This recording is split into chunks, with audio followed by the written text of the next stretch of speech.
Hi guys, केम छो बधा? This is me again and आज आपणे वीबीजी रामजी स्कीम जे बहुत न्यूज़ में है एना विषे फटाफट बात करीशुं। है ने मारे झीणा झीणा विडियोज करवा था, पण मने एवुं थाय कि यार आटલું झीणું समजावीश ने तो कदाच एक्जाम में क्वेश्चन आव्यो टॉपिक मांथी तो पण आवडशे नहीं।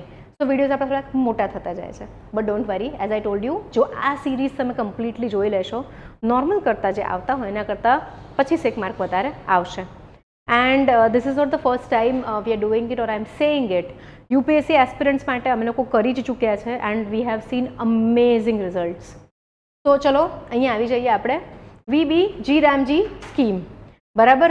વિકસિત ભારત ગેરંટી ફોર રોજગાર એન્ડ આજીવિકા મિશન ગ્રામીણ. This is the full form. GPSC has a tendency of asking full forms sometimes અને આપણને વીબીજી રામજીનું ફૂલ ફોર્મ કદાચ નહીં આવડે ત્યારે. તો ઇન્ટ્રોડ્યુસ થઈ હતી 16 ડિસેમ્બરે, બિલ પાસ થઈ ગયું છે, બંને હાઉસે 18 ડિસેમ્બરે પાસ કરી નાખ્યું હતું. હવે આ જે છે એ ચેન્જ કરી રહી છે, રિપ્લેસ કરી રહી છે એમજી નરેગા સ્કીમને or MNREGA scheme, whatever you might want to call it. MG NREGA or MNREGA scheme બંને સેમ જ સ્કીમ્સ છે. એને રિપ્લેસ કરી રહી છે. Lot of people call it MG NREGA, lot of people call it MNREGA. તો જે તમને સૂટ થાય. Now here we have to understand કે ભાઈ શું ડિફરન્સ છે. કદાચ પૂછાશે ડિફરન્સ તો આપણે એની ઉપર વધારે ફોકસ કરીશું. તો ફાઇનાન્શિયલ યર 24-25ની અંદર 193 કરોડ રૂપિયા મિસઅપ્રોપ્રિએટ એટલે કે ભાઈ ગફલો થઈ ગયો હતો. ગોસ્ટ વર્કર્સ, જાલી આઈડી હોય, કોઈ માણસ એકચ્યુઅલી કામ જ ના કરતું હોય, ફેક મસ્ટર રોલ્સ, ખોટા ખોટા હાજરીના રજિસ્ટર, કોન્ટ્રાક્ટર ફ્રોડ, બહુ જ બધા ઇશ્યુઝ હતા. સો આને હવે રીવેમ્પ કે ચેન્જ કરવાની જરૂર હતી જ, એટલે આપણે એમજી નરેગાને એક અપગ્રેડ આપી રહ્યા છે 20 વર્ષ પછી. લો ક્વોલિટી અને યુઝલેસ એસેટ ક્રિએટ થયા, ખાડા ખોદવાના, ખાડા ભરવાના, બરાબર? નાના મોટા એવા જ કામ ચાલ્યા કરતા અને પૈસા તદ્દન વેસ્ટ થતા હતા. Open ended unplanned spending. હવે જુઓ, સમ ગવર્મેન્ટ સાઇટ્સ છે કે ભાઈ પુઅર ટેકનોલોજી ઇન્ટિગ્રેશન હતું, હા આઈ અગ્રી, પણ ભુવન એપ દ્વારા કામ જે થતા હતા મનરેગાની અંદર એ જીઓ ટેગિંગ કરવાની શરૂઆત થઈ ચૂકી હતી. તો આ કેવું છે, ગ્રે એરિયા છે. જીપીએસસી બંનેમાંથી કોઈ પણ સાઇડ જઈ શકે. ફાર્મ લેબર કોમ્પિટિશન, ઘઉં વાઢવાના હોય, ડાંગર વાઢવાની હોય કે રોપવાની હોય, એ જ સમયમાં જો એમજી નરેગામાં કામ હોય તો કઈ રીતે થાય? ક્યાં તો પછી ગામમાં લેબરર્સની અછત પડે. બીજું, કોઈ નેશનલ પ્લાનિંગ સાથે લિંકિંગ નહીં, એની રીતે જ છૂટું છૂટું નાનું નાનું ચાલ્યા કરતું હતું. આગળ જઈએ આપણે. તો હવે આપણે સમજીએ કે 5 સૌથી મોટી વસ્તુઓ ચેન્જ કરી છે, બરાબર? પહેલાં કેટલું હતું? 100 ડેઝ.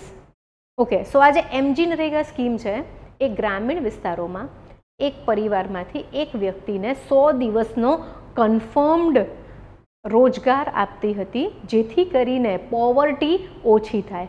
અને એ રોજગાર શેના તરફ હતો? ઇન્ફ્રાસ્ટ્રક્ચર બિલ્ડ કરવાનું, એટલે કે ભાઈ કન્સ્ટ્રક્શનના કામ કરવાના. બેઝિકલી હું તમને એકદમ લેમેન લેંગ્વેજમાં સમજાવું તો, બરાબર? સો આ ગ્રામીણ ગરીબી દૂર કરવા માટેની જ યોજના છે, રોજગાર 100 દિવસનો. અને એ રોજગાર શેમાં વપરાશે?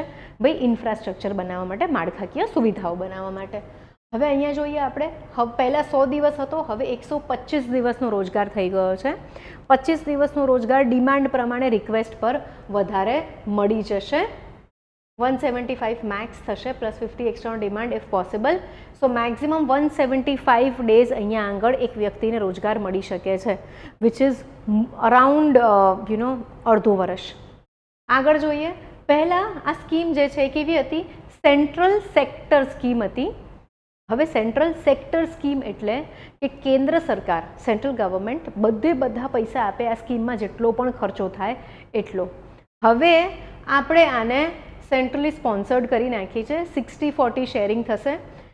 60% will be given by states, 40% will be borne by 60% centre, 40% state. Okay, હવે અહીંયા આપણે જોવા જઈએ, નોર્થ ઈસ્ટર્ન અને હિમાલયન રિજન્સ જે છે ત્યાં આગળ 90-10 નું શેરિંગ હોય છે સેન્ટ્રલી સ્પોન્સર્ડ સ્કીમમાં.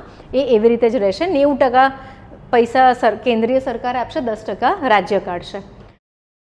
અહીંયા આગળ કોઈ પણ જગ્યાએ કામ કરવા બેસાડી દેતા હતા. હવે થોડુંક પ્લાનિંગ સાથે work selection, water, infrastructure, livelihood, climate, આ 4 થીમ પર જ ઇન્ફ્રાસ્ટ્રક્ચર ક્રિએટ કરવાનું થશે. અહીંયા આગળ પહેલાં કોઈ પોઝવાળું નહોતું. અહીંયા એક નવો કોમ્પોનન્ટ એડ કર્યો છે કે ભાઈ મેક્ઝિમમ 60 ડેઝનો એગ્રી પોઝ મળે, કે ભાઈ જે સમયે વાવણીની કે લણણીની સિઝન હોય જે તે સમયે આમાં છુટ્ટી રહેશે, સો દેટ એવું એન્શ્યોર થાય કે ભાઈ જે લોકોને ચૂઝ ના કરવો પડે બેમાંથી, બંને એમ્પ્લોયમેન્ટ એ લોકોને મળી શકે, જેથી કરીને ઇફેક્ટિવલી વધારે પૈસા કમાઈ શકે ગ્રામીણ વ્યક્તિઓ. પહેલાં ચોપડા બનતા હતા, હવે બાયોમેટ્રિક્સ, અંગૂઠો લગાવવાનું, જીપીએસસી ટ્રેક થશે અને એઆઈ જે છે એ પણ એનું ધ્યાન રાખશે, ટેકનોલોજી આવશે.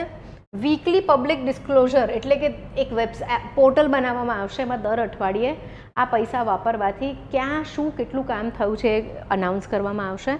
અને વર્ષમાં 2 વખત સોશિયલ ઓડિટ કરવામાં આવશે. સોશિયલ ઓડિટ એટલે શું? ફાઇનાન્શિયલ ઓડિટ તો બધાએ સાંભળ્યું જ હશે, કંપનીમાં ઓડિટ આવ્યું, બરાબર? તો ફાઇનાન્શિયલ ઓડિટ એટલે ઓડિટર્સ તમારે ત્યાં આવે, બેસી જાય એક રૂમમાં, બધા જ તમારા અકાઉન્ટની ફાઇલો ફેંદી કાઢે અને પછી એનાથી ડિસ્ક્રિપન્સી ભૂલો શોધે. ઓકે, અને જો કોઈ ગફલો થયો હોય તો માણસ ગયો. સોશિયલ ઓડિટની અંદર આપણે ખાલી કેટલા પૈસા વપરાયા છે એ નહીં, બટ એની સાથે સાથે કેટલો સોશિયલ ઇમ્પેક્ટ થયો છે જે તે વસ્તુ થવાના કારણે એ પણ થશે. અને ઘણી બધી વખત સોશિયલ ઓડિટ્સ જે છે they are conducted by the citizen. હવે આપણે ગુડ ગવર્નન્સના એરામાં છીએ તો એવી રીતે કામ થશે. તો આજે 100 ડેઝની ગેરંટીડ એમ્પ્લોયમેન્ટ છે, કઈ રીતે કામ કરશે એ આપણે જોઈએ. અહીંયા જોઈએ આપણે 120 days guarantee, how it actually works. 100 days જે એમજી નરેગામાં મળતા હતા એની અગેન્સ્ટમાં 125 છે.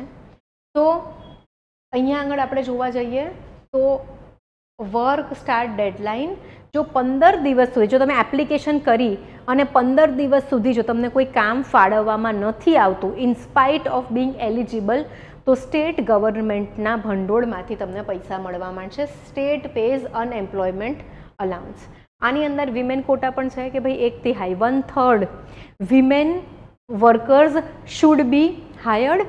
60 દિવસનો એગ્રી પોઝ છે. ઇફેક્ટિવ વિન્ડો 305 દિવસમાં, 125 દિવસ જે છે એ આની વચ્ચે ફિટ થવા જોઈએ. પૈસા ડિરેક્ટલી આધાર લિંક ડીબીટીમાં આવી જશે અને 50% ડેઝ જે છે એ ઓન રિક્વેસ્ટ જો નીડ હોય તો 175 ડેઝ ઓફ વર્ક થઈ જશે.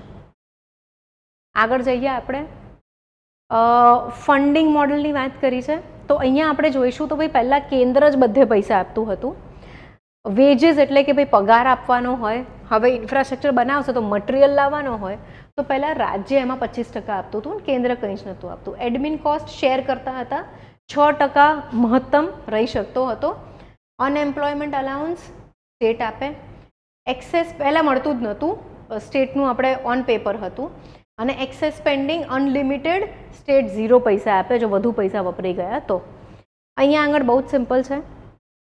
વેજીસ 60-40 અહીંના કમ્પેરિઝનમાં ચેન્જ. મટીરિયલ કોસ્ટ 60-40 અહીંયા પણ સ્ટેટનો શેર વધ્યો. એડમિન કોસ્ટ 60-40, સીલિંગ 9% કરવામાં આવી છે. હવે ગાઈઝ જો અઘરો ક્વેશ્ચન પૂછવો હશે ને તો એડમિન કોસ્ટ પર પ્રશ્ન પૂછશે કે ભાઈ કેટલો એડમિન કોસ્ટ છે, બરાબર, કેટલું ટેકનોલોજીકલ ઇન્ટિગ્રેશન છે, કયા કોમ્પોનન્ટમાં કેટલું શેરિંગ છે. અનએમ્પ્લોયમેન્ટ અલાઉન્સ 100% આ રિટેન કરવામાં આવ્યું છે. અને એક્સેસ ઓવર નોર્મેટિવ 100% અકાઉન્ટેબિલિટી શિફ્ટ. હવે એક વસ્તુ જુઓ, અહીંયા આગળ સ્ટેટને 100% પૈસા આપવાના હતા, but there was no social audit plus ghost accounts હતા, તો ગફલો થવાના ચાન્સીસ વધારે હતા. અહીંયા તો ભાઈ weekly audits, social audits twice a year. So let see how it works. I તો ફીલ સારી ચાલશે આ સ્કીમ. હવે 4 ડોમેનમાં કામ હોવા જોઈએ. કયા કયા ડોમેન છે? આપણે સૌથી પહેલાં જે વોટર સિક્યોરિટી. અત્યારે તમે જોશો તો ભારત આખા વિશ્વના 100 હોટેસ્ટ સિટી ભારતમાં જ છે. India is the hottest country this days. અને અમદાવાદમાં તો 2 મે સુધી, અમદાવાદમાં નહીં, આઈ થિંક આખા ગુજરાતમાં જ 2 મે સુધી યલો વોર્નિંગ, યલો અલર્ટ આપવામાં આવ્યું છે. સો હિયર વોટર સિક્યોરિટી, ભાઈ પાણીનો બહુ પ્રોબ્લેમ હોય છે બધે જ. સો આ ઇસ્યુ સોલ્વ કરવા માટે watershed management, renovation of traditional water bodies, farm ponds and percolation tanks, flood control and drainage, check dam, canal work, ground water recharge structures. જે જરૂર હોય, ભૂગર્ભનું જળ, એક્ઝિસ્ટિંગ નવા ચેક ડેમ, બ્લા બ્લા બ્લા, બધું જ નાના ઇન્ફ્રાસ્ટ્રક્ચર આમાં આવી ગયા. મોટો ડેમ નહીં બની જાય એમજી નરેગાના ફંડ્સથી કે વીબીજી રામજીના ફંડથી, ઝીણી વસ્તુઓ જ બનશે. Second, core rural infrastructure, rural road, anganwadi school buildings, sanitation infrastructure એટલે શૌચાલય, કોમ્યુનિટી હોલ અને building, rural market construction, household land development, આટલું થશે કોર રૂરલ ઇન્ફ્રાસ્ટ્રક્ચરમાં. Livelihood infrastructure, agriculture land development, soil conservation reclamation, horticulture plantation, animal husbandry sheds, fisheries infrastructure, agri market store. So ભાઈ agriculture એકદમ સરસ થાય ગામડાઓમાં, એના માટે એક આખો કમ્પોનન્ટ છે. ચોથું છે climate resilience, drought mitigation works, flood embankments, cyclone shelters, afforestation અને green cover, coastal protection work, heat action infrastructure, આ બધું જ થશે. તો I think we are making the scheme purpose driven તો હતી જ કે ભાઈ ગ્રામીણ લોકોને આજીવિકા મળે, બટ સાથે સાથે આઈ વુડ સે દેટ આપણે એને ડ્યુઅલ પર્પઝ આપી રહ્યા છે. ડ્યુઅલ પર ને એનાથી પણ વધારે કે ભાઈ જે કામ કરી રહ્યું છે એને તો બેનિફિટ છે જ, પણ જે કામ થશે એનાથી વોટર સ્કેર્સિટી દૂર થશે, ગામડાઓમાં ઇન્ફ્રાસ્ટ્રક્ચર બેટર થશે, એટલે કે માળખાકીય સુવિધાઓ સારી થશે. થર્ડ, એગ્રીકલ્ચર એક સેક્ટર તરીકે સારું ડેવલપ થઈ શકશે કદાચ. અને ફોર્થ, ક્લાઇમેટ ચેન્જની અસર હંમેશા સૌથી વલ્નરેબલ પર હોય છે, તો ક્લાઇમેટ ચેન્જને પણ આપણે એવોર્ડ કરવામાં એક બહુ જ સરસ વસ્તુ લઈ આવ્યા છે. હવે આમાં એ પણ એક એડિશનલ છે કે નેશનલ ગતિશક્તિ મિશન જે છે ને એની સાથે આને અટેચ કરી દેવામાં આવ્યું છે ફોર ઇન્ટિગ્રેટેડ બેટર ઇન્ફ્રાસ્ટ્રક્ચર. હવે કઈ રીતે ટેકનોલોજી યુઝ કરવામાં આવશે? Aadhaar linked fingerprint identification for all workers, અને એના પ્રમાણે જ ડીબીટીથી પૈસા જતા રહે. સો કોઈ જ ફરજી વર્કર્સ કે ઘોસ્ટ વર્કર્સ અહીંયા નહીં જોવા મળે, એવું આપણે માની લઈએ. જીપીએસ સેટેલાઇટ ટેગિંગ, દરેક સાઇટને જીઓ ટેગ કરવામાં આવશે જીપીએસથી. સેટેલાઇટ ઇમેજ યુઝ કરવામાં આવશે એકચ્યુઅલી જોવા માટે કે આ કામ થયું છે કે નથી થયું, અને એક ડિજિટલ એસેટ રજિસ્ટર બનાવવામાં આવશે જે એક આ બધા જ વર્કનો મેપ ક્રિએટ કરશે. પીએમ ગતિશક્તિ સાથે આપણે ઇન્ટિગ્રેટ કર્યું છે. અને fake works now impossible to hide, કે ભાઈ ચોરી થઈ જ નહીં શકે. Eye in the sky, the satellites are watching it. Mobile dashboard, real time tracking via app, weekly public disclosure, citizens આપણે ચેક કરીશું હે ને આ ચાલુ થઈ જાય એટલે. SMS alert to workers on wage payment, complaints file digitally within 7 days, અને કોઈ પણ તમે કે હું આ પ્રોજેક્ટને મોનિટર કરી શકીએ કોઈ પણ સમયે. સોશિયલ ઓડિટ 2 વખત થશે. સોશિયલ ઓડિટ યુનિટ બનાવવામાં આવશે એક સ્ટેટમાં. ગ્રામસભા ઇવેલ્યુએટ કરશે દરેક પ્રોજેક્ટની ક્વોલિટીને.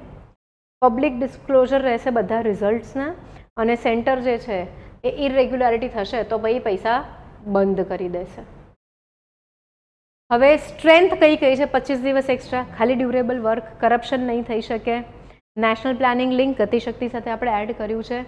સ્ટેટ્સ જે છે એ પણ પૈસા વેસ્ટ નહીં કરે, સેન્ટરમાંથી આવે છે તો પ્રોપરલી વાપરશે. અને ફાર્મ લેબરર જે છે એને એની સિઝનનું કામ મળી રહેશે, એનો લેબર પ્રોટેક્ટ થશે. ક્રિટિસિઝમ એ કહે છે કે ભાઈ 60 days પોઝ એ ઇફેક્ટિવ રહેશે. ઇફેક્ટિવ વિન્ડો 305 દિવસની જ છે, અને 125 દિવસ જે છે એમાં કામ આપવાનું રહેશે. હવે જે ગરીબ દેશો છે એ હમણાં સુધી કોઈ કોન્ટ્રીબ્યુશન નહોતા આપી શકે એમ, બરાબર. જો કોઈ પણ રાજ્ય પાસે પૈસા હોય તો શું કરવા ડેવલપમેન્ટ ના કરે પોતાના રાજ્યમાં? તો ગરીબ સ્ટેટ્સ જે છે આ 40% કઈ રીતે કરશે? હવે ડિમાન્ડ સપ્રેશન કરવામાં આવ્યું છે કે ભાઈ બજેટ કેપ કરી દેવામાં આવ્યું છે. આપણે પણ ઘરે રિનોવેશન કરાવીએ તો બજેટ કરતાં વધારે થઈ જાય ને પૈસા, તો કેવી રીતે થશે? 2 દિવસમાં વિધાઉટ ડિસ્કશન, કોઈ સ્ટેન્ડિંગ કમિટીને રિવ્યૂ લીધા વગર બજેટમાં આ એક્ટ પાસ થઈ ગયો. ઓકે. જે ગ્રામ પંચાયત છે એ લોકોની પાસે કોઈ સિલેક્શન જ નહીં રહે કે ભાઈ અમારા ગામમાં આ નહીં ને આ વસ્તુની જરૂર છે તો બનાવડાવીએ. એ લોકોએ આજે 4 ડોમેન આપ્યા છે એના પ્રમાણે જ કામ કરવું પડશે. બટ આઈ સમવેર ફીલ કે આ તો ક્રિટિસિઝમ લખવા માટે લખ્યું છે. આઈ થિંક ગામડાઓમાં આટલી 4 વસ્તુઓ they are the most important. આનાથી વધારે ઇમ્પોર્ટન્ટ આઈ ડોન્ટ થિંક કંઈક હશે. રાઇટ બેઝડ ફ્રેમવર્ક વીકન્ડ, તો હવે સરકાર એમ કહી દેશે કે ભાઈ બજેટ પતી ગયું. Again, one more comparison for you guys. Some more remembrance વાળી વસ્તુઓ and 5 things. આપણે આ જ 5 thingsની ચર્ચા કરી છે. So thank you very much guys. See you tomorrow. અને કયા બીજા ટોપિક્સ કરવા છે નીચે કહેતા રહો. I am planning to do more topics every day. પણ તમે મને હેલ્પ કરો તો થાય ને. ચલો then, bye bye. Take care. See you. Bye bye.